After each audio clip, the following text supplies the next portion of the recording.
여러분, 안녕하세요. 오늘 여러분께 200년 전 한 남자의 이야기를 들려드리려고 합니다. 이 이야기를 들으시면 여러분의 인생을 보는 시각이 완전히 바뀔 것입니다. 영상을 시작하기 전에 여러분께 부탁드립니다. 이 감동적인 이야기가 더 많은 분들께 전해질 수 있도록 구독과 좋아요 버튼을 눌러주세요. 여러분의 작은 클릭이 누군가에게는 큰 위로가 됩니다. 1801년 조선시대 한 남자가 귀향을 가게 됩니다. 그의 나이 39세였습니다. 그는 천주교도라는 이유로 모든 것을 잃었습니다. 관직을 잃고 명예를 잃고 재산을 잃고 심지어 가족과도 떨어져야 했습니다. 전라도 강진, 외딴 곳으로 귀향을 간 그는 절망했습니다. 이제 내 인생은 끝났구나. 다시는 세상에 나갈 수 없을 거야.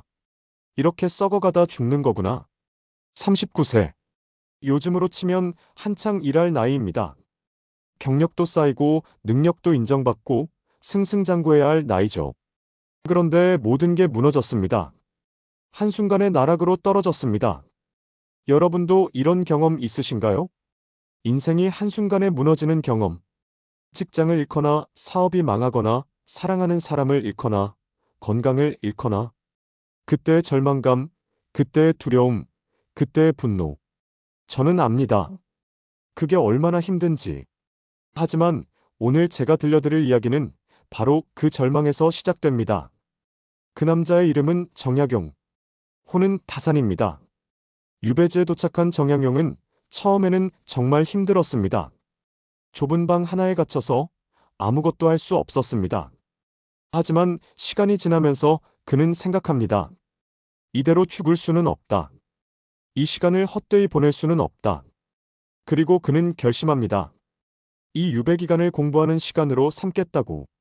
39세부터 57세까지 무려 18년간의 유배 생활. 보통 사람이라면 그냥 시간이나 때우며 살았을 겁니다. 하지만 정약용은 달랐습니다. 그는 매일 새벽에 일어나 글을 읽고 생각하고 쓰기 시작했습니다. 농사에 관한 책, 의학에 관한 책, 정치에 관한 책, 철학에 관한 책. 온갖 분야를 공부했습니다. 그리고 자신의 생각을 정리해서 책으로 썼습니다. 18년 동안 그가 쓴 책이 몇 권인지 아십니까? 무려 500권이 넘습니다. 500권의 책을 18년 만에 유배지에서. 이게 가능한 일입니까? 하지만 정약용은 해냈습니다. 그의 대표작 목민심서, 경세유표, 흠음신서는 조선시대 최고의 저서로 평가받습니다.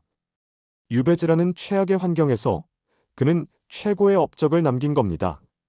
이 이야기를 들으면서 어떤 생각이 드시나요? 저는 이렇게 생각합니다. 환경은 핑계가 될 수 없다고. 우리는 흔히 말합니다. 조건이 안 좋아서, 시간이 없어서, 돈이 없어서, 나이가 많아서 못한다고. 하지만 정약용을 보세요. 그보다 더 나쁜 조건이 어디 있습니까? 유배지에 갇혀서 가족도 없이, 돈도 없이, 자유도 없이. 그런데도 그는 해냈습니다. 우리가 못하는 이유는 환경 때문이 아닙니다. 의지 때문입니다. 정약용이 18년의 유배 생활을 견딜 수 있었던 힘은 무엇이었을까요? 바로 가족이었습니다. 특히 두 아들이었습니다. 그는 유배지에서 두 아들에게 수많은 편지를 보냈습니다. 그 편지들을 모은 책이 바로 유명한 다산의 편지입니다. 그 편지 속에는 아버지의 사랑이, 아버지의 가르침이, 아버지의 눈물이 담겨 있습니다. 한 편지를 소개하겠습니다. 정약용은 아들에게 이렇게 썼습니다. 너희들아, 아버지가 이곳에 갇힌 것을 불행이라고 생각하지 말거라. 오히려 이것은 하늘이 주신 기회다. 세상 사람들은 바쁘게 살면서 진짜 중요한 것을 놓친다. 명예를 쫓고 돈을 쫓고 권력을 쫓느라 정작 자신이 누구인지, 무엇이 진짜 가치 있는 것인지를 모른다. 하지만 아버지는 이곳에서 그것을 깨달았다. 진짜 중요한 것은 학문이고 덕이고 가족이라는 것을. 너희들도 세상의 헛된 것을 쫓지 말거라. 진짜 가치 있는 것을 추구하거라.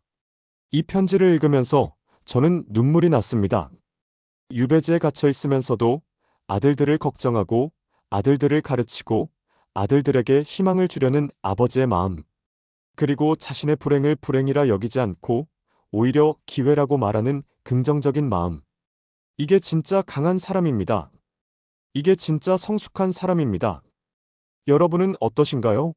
힘든 상황에서도 이렇게 긍정적일 수 있으신가요? 저는 솔직히 자신이 없습니다. 정약용처럼 강하지 못할 것 같습니다. 하지만 그의 이야기를 들으면서 배웁니다. 마음먹기에 따라 모든 것이 달라질 수 있다는 것을. 정약용의 또 다른 편지를 보겠습니다. 아들아, 시간을 헛되이 보내지 말 거라. 시간은 다시 오지 않는다. 젊을 때는 시간이 무한한 것처럼 느껴진다. 하지만 나이가 들면 깨닫게 된다. 시간이 얼마나 빨리 가는지, 시간이 얼마나 소중한지. 아버지는 이곳에서 단 하루도 헛되이 보내지 않는다. 매일 새벽에 일어나 책을 읽고 생각하고 글을 쓴다. 왜냐하면 아버지에게 주어진 시간이 얼마나 남았는지 모르기 때문이다. 그러니 주어진 매 순간을 최선을 다해 살아야 한다. 너희들도 그렇게 살 거라. 하루하루를 소중히 여기고 매 순간을 최선을 다해 살 거라. 이 편지를 읽으면서 저는 부끄러워졌습니다. 저는 얼마나 많은 시간을 헛되이 보냈습니까? 의미 없이 스마트폰만 보고 TV만 보고 잡담만 하면서. 정약용은 유배지에서도 단 하루도 헛되이 보내지 않았습니다. 그래서 18년 만에 500권의 책을 쓸 수 있었던 겁니다. 여러분은 어떠신가요? 하루하루를 의미 있게 보내고 계신가요? 아니면 그냥 시간이나 때우며 살고 계신가요? 오늘부터라도 바꿔보세요. 매일 아침 일어나면 스스로에게 물어보세요. 오늘 하루를 어떻게 보낼 것인가? 오늘 무엇을 할 것인가? 오늘 무엇을 배울 것인가? 그리고 계획을 세우고 실천하세요. 그러면 1년 후, 5년 후, 10년 후에 여러분은 완전히 달라져 있을 겁니다. 정약용의 이야기로 돌아가겠습니다. 18년의 유배 생활. 그 긴 시간 동안 그는 어떻게 희망을 잃지 않았을까요? 그의 편지에 답이 있습니다. 아들아, 절망하지 말 거라. 아무리 긴 밤도 끝이 있고, 아무리 긴 겨울도 끝이 있다. 지금은 힘들지만 이 또한 지나갈 것이다. 그러니 참고 견디거라. 인내하며 기다리거라. 그리고 이 시간을 준비하는 시간으로 삼거라. 언젠가 세상에 나갈 나를 위해 지금 실력을 쌓거라. 그러면 그때가 왔을 때 너희들은 세상을 바꿀 수 있을 것이다. 이 편지를 읽으면서 저는 깨달았습니다. 정약용은 유배 생활을 낭비의 시간이 아니라 준비의 시간으로 본 겁니다. 지금은 비록 갇혀 있지만 언젠가는 나갈 것이다. 그러니 지금 준비하자. 그래서 나갔을 때 더 큰 일을 하자. 이런 마음가짐이 그를 지탱한 겁니다. 여러분도 힘든 시간을 보내고 계신가요? 그렇다면 정약용처럼 생각해 보세요. 이 시간을 준비의 시간으로. 지금은 힘들지만 이 시간이 지나면 더 강한 사람이 되어 있을 겁니다. 더 성숙한 사람이 되어 있을 겁니다. 그러니 절망하지 마세요. 참고 견디세요. 그리고 준비하세요. 드디어 1818년 정약용이 57세가 되던 해 왕의 명으로 그는 유배에서 풀려납니다. 18년 만입니다. 57세. 요즘 기준으로도 젊은 나이는 아닙니다. 조선시대로 치면 거의 노인입니다. 하지만 정약용은 포기하지 않았습니다. 유배지에서 돌아온 그는 계속해서 글을 쓰고 제자들을 가르치고 개혁 방안을 연구했습니다. 그리고 75세로 세상을 떠날 때까지 그는 멈추지 않았습니다. 죽는 순간까지 그는 배우고 생각하고 가르쳤습니다. 이것이 정약용의 삶입니다. 이것이 진짜 선비의 삶입니다. 그의 삶을 보면서 저는 이런 생각을 합니다. 나이가 문제가 아니구나. 환경이 문제가 아니구나. 마음가짐이 전부구나. 정약용은 39세에 유배를 갔습니다. 그때 포기했다면 그는 그냥 불운한 관리로 역사에 기록되었을 겁니다. 하지만 그는 포기하지 않았습니다. 유배지를 학교로 만들었습니다. 불행을 축복으로 바꿨습니다. 그래서 그는 조선시대 최고의 학자가 되었습니다. 여러분도 할 수 있습니다. 지금 몇 살이든, 지금 어떤 상황이든 마음만 먹으면 할 수 있습니다. 40대? 아직 젊습니다. 50대? 한창입니다. 60대? 시작하기 좋은 나이입니다. 70대? 늦지 않았습니다. 정약용은 57세에 유배에서 풀려나서도 18년을 더 일했습니다. 75세까지 멈추지 않았습니다. 나이는 숫자일 뿐입니다. 중요한 건 마음입니다. 정약용이 자식들에게 남긴 마지막 가르침이 있습니다. 인생에서 가장 중요한 것은 세 가지다. 첫째, 정직하게 살아라. 남을 속이지 말고 자신을 속이지 말아라. 둘째, 부지런하게 살아라. 게으름은 모든 악의 근원이다. 셋째, 배움을 멈추지 말아라. 죽는 날까지 배우고 성장하라. 이 세 가지만 지킨다면 너희들은 훌륭한 사람이 될 것이다. 이 가르침은 200년이 지난 지금도 유효합니다. 정직, 성실, 배움. 이것이 바로 성공하는 인생의 비결입니다. 정약용의 삶에서 우리가 배울 수 있는 것들을 정리해 보겠습니다. 첫째, 환경을 탓하지 말라. 정약용은 최악의 환경에서도 최고의 업적을 남겼습니다. 환경은 핑계가 될 수 없습니다. 둘째, 시간을 헛되이 보내지 말라. 정약용은 18년 만에 500권의 책을 썼습니다. 하루하루를 소중히 여기고 최선을 다했습니다. 셋째, 희망을 잃지 말라. 정약용은 절망적인 상황에서도 희망을 잃지 않았습니다. 언젠가는 좋은 날이 올 것이라고 믿었습니다. 넷째, 가족을 사랑하라. 정약용이 유배 생활을 견딜 수 있었던 힘은 가족이었습니다. 가족은 우리 삶의 가장 큰 버팀목입니다. 다섯째, 배움을 멈추지 말라. 정약용은 죽는 날까지 배우고 성장했습니다. 나이와 상관없이 계속 배워야 합니다. 이 5가지만 기억하셔도 여러분의 삶이 달라질 것입니다. 정약용에게는 특별한 가르침이 하나 더 있습니다. 바로 실사구시, 실학정신입니다. 실사구시란 무엇입니까? 사실에 입각해서 진리를 추구한다는 뜻입니다. 정약용은 책상에만 앉아서 공부한 게 아닙니다. 직접 현장에 가서 백성들의 삶을 보고 문제를 파악하고 해결책을 찾았습니다. 목민심서는 바로 그런 책입니다. 관리가 어떻게 백성을 다스려야 하는지 실제적인 방법을 담은 책입니다. 경세유표는 나라를 어떻게 운영해야 하는지 구체적인 개혁 방안을 담은 책입니다. 흠음신서는 재판을 어떻게 공정하게 해야 하는지 실제 사례를 분석한 책입니다. 모두 실용적이고 구체적이고 현실적인 책들입니다. 정약용은 말만 하는 학자가 아니었습니다. 실천하는 학자였습니다. 이것도 우리가 배워야 할 점입니다. 아는 것만으로는 부족합니다. 실천해야 합니다. 행동으로 옮겨야 합니다. 여러분이 오늘 이 영상을 보고 감동받았다면 그것만으로는 의미가 없습니다. 뭔가를 실천해야 합니다. 오늘부터 책을 한 권 읽기 시작하세요. 오늘부터 새로운 공부를 시작하세요. 오늘부터 가족에게 더 관심을 가지세요. 작은 것이라도 좋습니다. 실천하는 것이 중요합니다. 정약용이 두 아들에게 보낸 편지 중에 이런 내용이 있습니다. 아들아, 남과 비교하지 말 거라. 남이 잘 되는 것을 시기하지 말고 남이 못 되는 것을 비웃지 말 거라. 각자에게는 각자의 길이 있다. 각자에게는 각자의 때가 있다. 너희들은 너희들의 길을 가거라. 남의 길을 부러워하지 말고 너희들의 길을 묵묵히 가거라. 그러면 언젠가는 너희들도 꽃을 피울 것이다.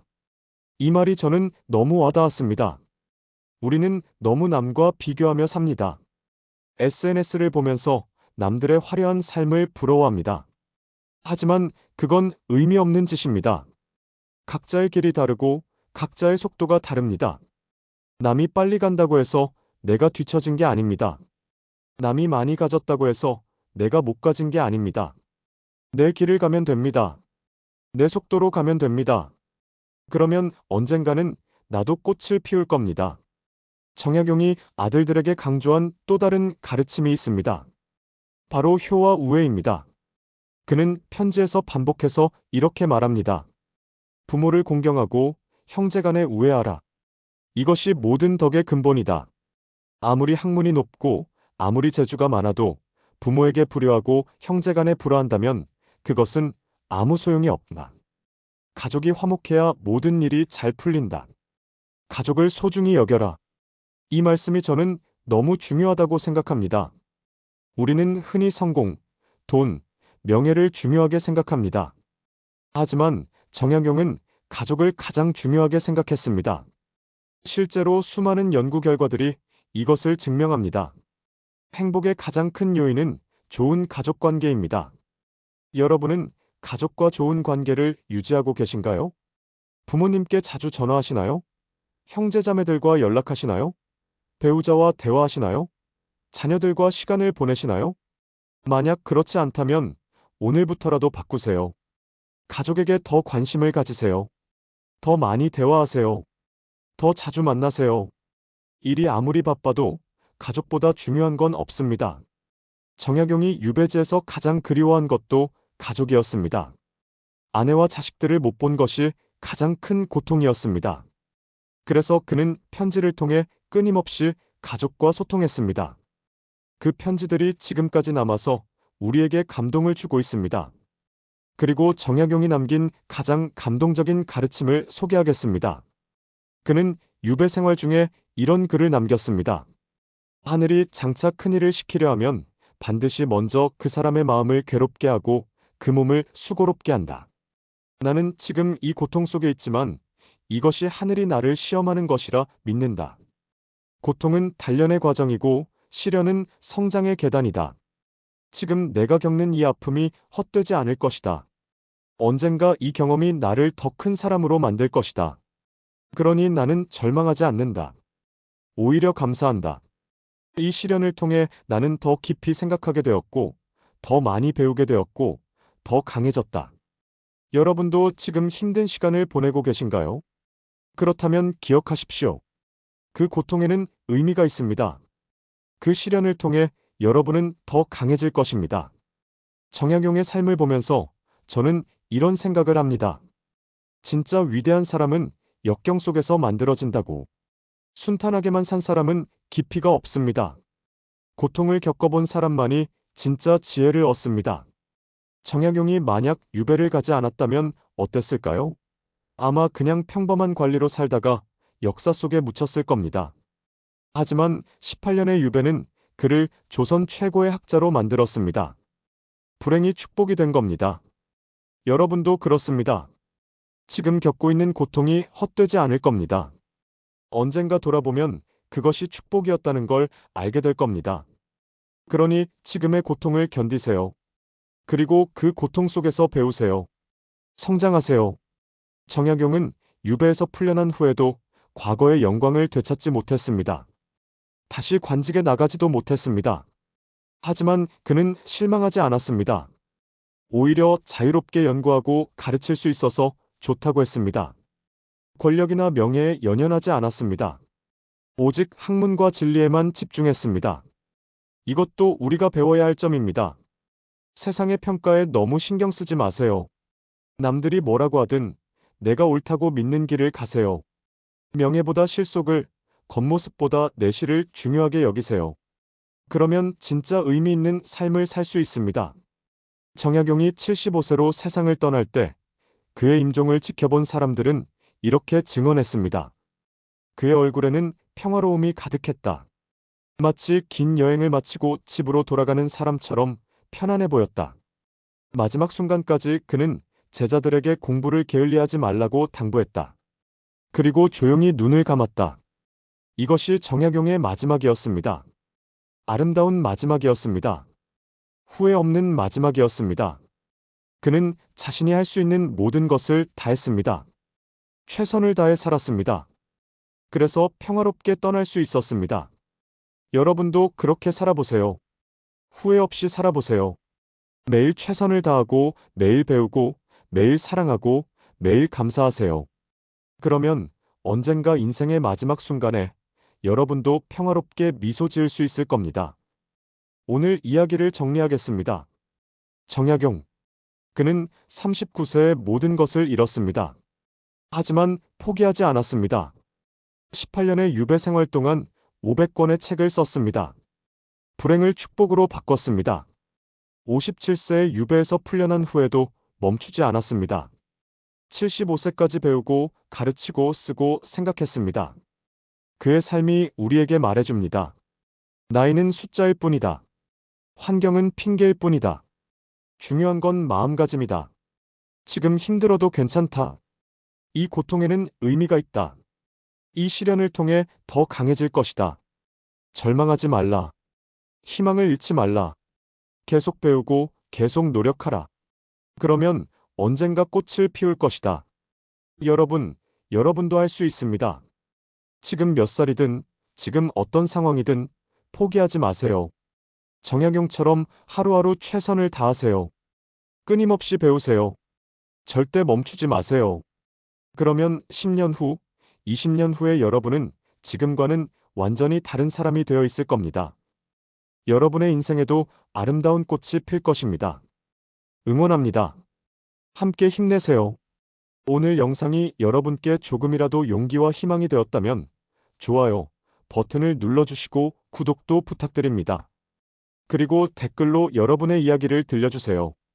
어떤 시련을 겪고 계신지, 어떤 꿈을 꾸고 계신지, 여러분의 이야기가 다른 분들께도 큰 힘이 됩니다.